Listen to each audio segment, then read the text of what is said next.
My name is Maya. I'm a project manager for a commercial architectural firm. I design things, big things, skyscrapers, hospitals, university campuses. My job is to take a million chaotic pieces and turn them into a single, solid, functional structure.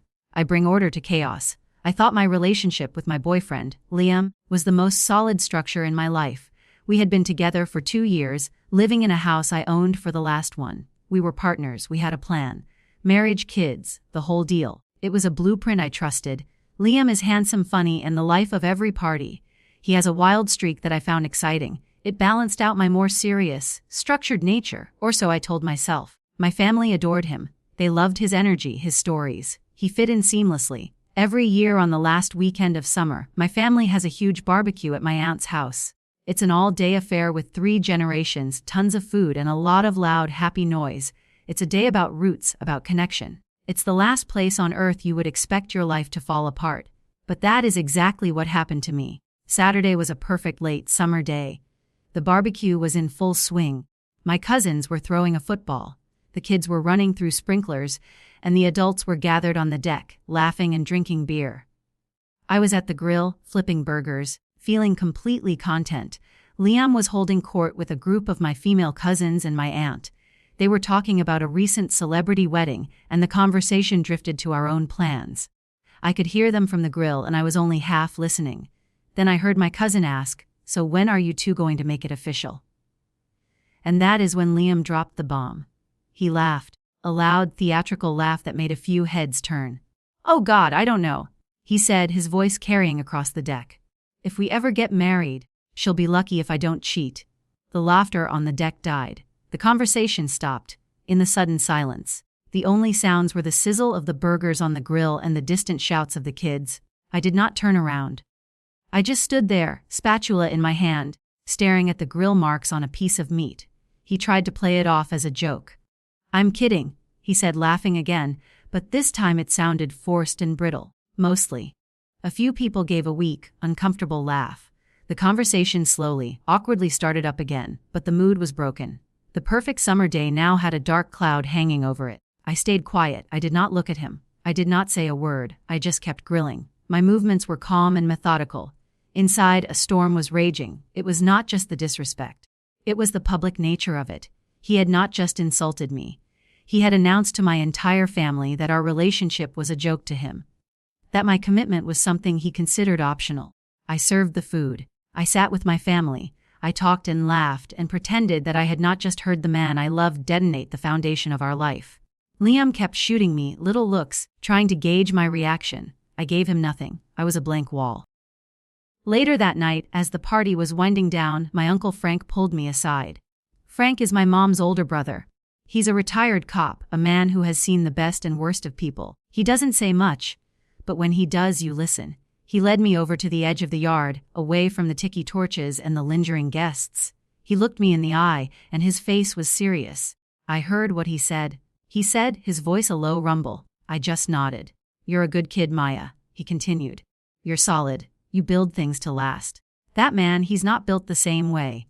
He's all flash, no foundation." He paused, looking back at the party where Liam was now laughing with my aunt as if nothing had happened. "You're angry," he said. "It was not a question. You want to go home and have it out with him. You want to yell and scream and maybe even break up with him tonight." He was right. That was exactly what I wanted to do. "Don't," he said, his voice firm. "That's what he expects. That's the game he wants to play. A big, dramatic fight where he can cry and apologize and call it a stupid joke, and you'll forgive him because you love him, and then he'll know he can get away with it. He'll know he can disrespect you, and the only consequence is a little bit of drama."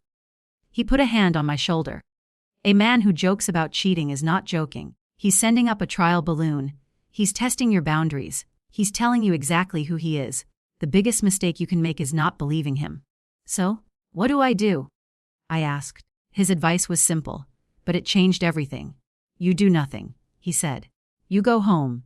You act like everything is fine. You let him think he got away with it. You let him get comfortable. And while he's comfortable, you get smart. You find out if that trial balloon he sent up is the only one, or if there's a whole fleet of them you don't know about. Don't get emotional. Get information. People like that, they don't fear anger. They fear exposure. You want to end it? Fine, but don't end it on his terms. End it on yours. Make sure when you walk away, he understands exactly what he lost and why. I looked at my uncle and I understood. He wasn't telling me to be a wimp. He was telling me to be a strategist. He was giving me a new blueprint. The old one, the one with marriage and kids, was gone. The new one was for a demolition. A quiet, careful, and complete demolition. I went back to the party, smiled at my boyfriend, and started planning. It has been 1 week since the barbecue, 1 week of playing the part of the forgiving girlfriend, and 1 week of methodical, silent investigation. My Uncle Frank's advice has been my guiding principle. Don't get emotional. Get information. The night of the barbecue, on the drive home, Liam finally tried to address what had happened. "Are you mad at me?" he asked, his voice small and tentative. I glanced over at him. "About what?" "You know the joke I made. It was stupid." "I was just trying to be funny." "It's fine," I said. "I get it." The relief that washed over his face was palpable.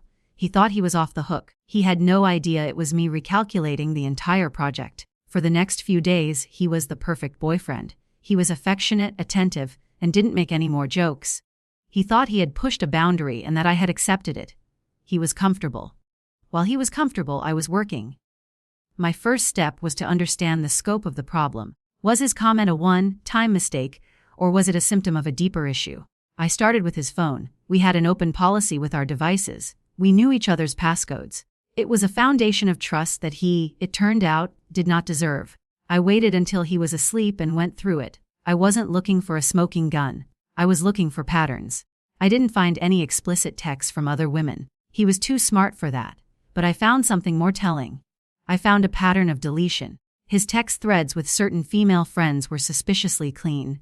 There were gaps in the conversations, missing days. His call logs showed calls to these same numbers, but the corresponding texts were gone. A person with nothing to hide does not meticulously scrub their conversations. The most interesting find was a group chat with his 3 best friends. The chat was called The Escape Committee. I scrolled back for months. It was a running commentary on their lives, their relationships, and their plans for the future. And it was a goldmine. They talked about me a lot. They referred to me as the warden, or stable. They talked about my boring life, my predictable schedule. Liam's posts were the most damning. He complained about feeling trapped. He talked about wanting more excitement. And then I found the conversation from the day before the barbecue. One of his friends had asked if he was really ready to settle down with me. Liam's reply made my blood run cold. God, no. But the setup is too good to leave right now. She's a great safety net while I figure out what I really want. Another friend replied, "You've got to be careful. She's not dumb. What if she figures it out?" Liam's response was chilling. "She won't. She trusts me completely. I could probably cheat on her, and as long as I smiled and told her I loved her, she would believe me. She's just lucky I haven't bothered yet." There it was. The joke from the barbecue wasn't a joke at all. It was a slightly rephrased version of his true feelings. It was a test, just like my uncle said. He was testing the waters, seeing how much disrespect I would tolerate. I took screenshots of the entire conversation. I saved them to a secure cloud account. That was my information. Now I needed a plan for exposure. The opportunity presented itself 2 days later. Liam came home excited. His best friend, the one who had asked if he was ready to settle down, was getting engaged. His fiancée had proposed on a trip to Paris. They were going to have a big fancy engagement party in 3 weeks at a downtown hotel. "It's going to be amazing," Liam said, his eyes shining. "Everyone is going to be there. We have to get me a new suit. A party. A big, fancy party full of his friends and the people he wanted to impress." The stage was perfect. I spent the next week preparing. I continued to play the part of the perfect girlfriend. I helped him pick out a suit for the party. I booked an appointment to get a new dress. I listened to him talk endlessly about the engagement, about Paris, about the size of his friend's diamond. Meanwhile, I was making my own preparations. I contacted the event planner for the party, a woman my company had worked with on a few corporate events. I told her I wanted to do a special surprise for the newly engaged couple. I wanted to put together a slideshow of pictures of them to be played on the big screens at the party. She thought it was a wonderful idea and gave me the technical specifications for the video file. I spent hours putting the video together. It started innocently enough. Pictures of the happy couple. Pictures of them with their friends, including Liam. I even included a few pictures of me and Liam smiling, looking like the perfect couple. But the last 30 seconds of the video were different. The last 30 seconds were the screenshots from his group chat. I set the screenshots to scroll slowly across the screen, his own words appearing in huge, undeniable letters set to a soft, romantic piano score. She's a great safety net while I figure out what I really want. She trusts me completely. She's just lucky I haven't bothered to cheat yet. The video was ready. The stage was set. All I had to do was wait for the performance. Liam thought this party was about his friend. He had no idea it was about to be his grand finale. The night of the engagement party felt like the calm before a hurricane. I wasn't nervous. I was focused. I had a job to do, a structure to demolish, and I had the right tools for the job. We arrived at the hotel ballroom, and it was exactly as Liam had described. It was a sea of expensive dresses, tailored suits, and the quiet hum of people who believed their own hype. Liam was in his element, flitting from group to group, laughing in air, kissing, dragging me along like a well-behaved accessory. I just smiled, nodded, and played my part. I found the event planner and gave her the thumb drive with the video file. "It's all set," I told her. "Just play it right after the groom's toast." She gave me a thumbs up and disappeared into the control booth. An hour into the party, the toasts began. The father of the bride gave a tearful speech. The groom's best man told a few embarrassing stories. Then the groom himself got up and gave a heartfelt tribute to his new fiancée, Liam's best friend. As he finished, the lights in the ballroom dimmed. The event planner's voice came over the sound system.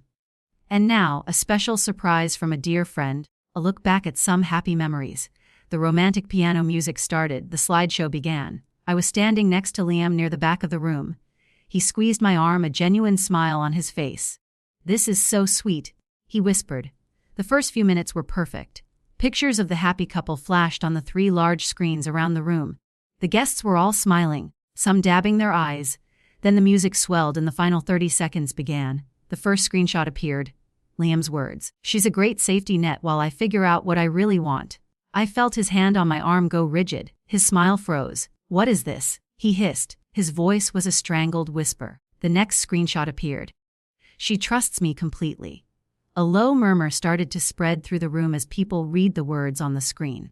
People were turning, looking from the screens to Liam, their expressions shifting from happy celebration to confused shock, and then the final screenshot, the one from the barbecue, filled the screens. "She's just lucky I haven't bothered to cheat yet." The room went completely silent. The only sound was the soft piano music, which now sounded like a funeral dirge. The video ended. The screens went black, the lights came up, and in that brightly lit, silent ballroom, every single eye was on Liam. His face was a mask of pure, horrified disbelief. His friends, the members of his escape committee, were staring at him, their own faces pale with shock and dawning dread. They had been exposed along with him. I turned to look at him. The handsome, confident man I had been with for 2 years was gone. In his place was a stranger, a person stripped bare of all his lies, standing in the wreckage of his own creation. I leaned in close, my voice a quiet whisper that only he could hear. "The joke isn't funny anymore, is it?" I didn't wait for an answer. I took a step back, turned, and walked out of the ballroom. I didn't run. I didn't look back. I just walked, my steps steady and even, leaving the chaos behind me. As the ballroom doors swung shut, I heard the first sounds of the aftermath. A man shouting, a woman crying. The storm had finally broken. My Uncle Frank was waiting for me in the hotel lobby. I had called him earlier that day and told him what I was going to do. He just nodded and said, "I'll be there." He stood up as I approached. He didn't ask how it went. He just looked at me, a small, proud smile on his face. "Let's go get a beer," he said. "You look like a woman who just got out of prison." And he was right. I was free. It has been 6 months since the engagement party. The demolition is complete, and I have spent the time since then clearing the site and starting to build something new. The final chapter of this story is not about drama or revenge. It is about consequences and the quiet, satisfying process of moving on. The fallout from that night was immediate and absolute. The engagement party ended in chaos. Liam had a complete meltdown. His friends, the escape committee, were caught in the blast. The bride-to-be, his supposed best friend, was furious that her perfect night had been ruined. Their friendship, I'm told, is over. Liam's social life was obliterated. The story of what happened spread like a virus through his circle. Evidence was undeniable. He wasn't the victim. He was the architect of his own humiliation. The friends he had tried so hard to impress saw him for what he was, a user. A person who saw relationships as a temporary convenience. They abandoned him. He tried to launch a counteroffensive, of course. He told people I was a psycho, that I had doctored the screenshots, that I was a controlling monster. But it didn't work. My reputation was solid, and his own words, displayed for all to see, were too damning. He lost his job. It turned out the fiancée of his friend, the bride from the party, was a partner at the marketing firm where he worked. She didn't fire him directly. She didn't have to. The work environment became so toxic, so full of whispers and sideways glances, that he was forced to resign. He had to move out of my house, of course. I had already packed his things. He sent his father to come and get them. I wasn't there. I left the boxes in the garage. His father, a man I had always respected, didn't even look me in the eye when I saw him briefly a few weeks later. The shame was too great. He is now living in a small apartment across town. He's working a low-level job, trying to rebuild his life. He has no friends, no partner, and a reputation that will follow him for a long time. I received one communication from him about 2 months ago. It was a long, rambling email. It was a mix of apologies, accusations, and self-pity. He wrote that the barbecue comment was the biggest mistake of his life. He wrote that he didn't really mean it, that he was just trying to sound cool and detached. He wrote that my uncle was a cruel old man for giving me the advice he did. That was the line that made me realize he still didn't get it. He was still blaming someone else. He was blaming his joke. He was blaming my uncle. He was blaming everyone but the person who is actually responsible himself. I deleted the email without replying. My life is good. It is quiet. It is stable. I have been spending a lot of time with my family, with the people who formed my real foundation. My Uncle Frank and I go fishing every other weekend. We don't talk about what happened, but we don't need to. He just claps me on the back and says, "You did good, kid." The revenge was not the slideshow. It was not the public humiliation. The real revenge was in the simple act of believing him. He told me exactly who he was with that joke at the barbecue. My uncle's advice was not about revenge. It was about self-respect. He told me to believe him, and I did. I took him at his word and I acted accordingly. He thought he was playing a game. A game where he could have my stability while keeping his options open. He didn't realize that for me, commitment is not a game. It is a structure. It is a promise. And when you prove that your promises are worthless, I don't get angry. I just tear down the building and start over on solid ground. And the new foundation I am building is stronger than anything he could ever imagine.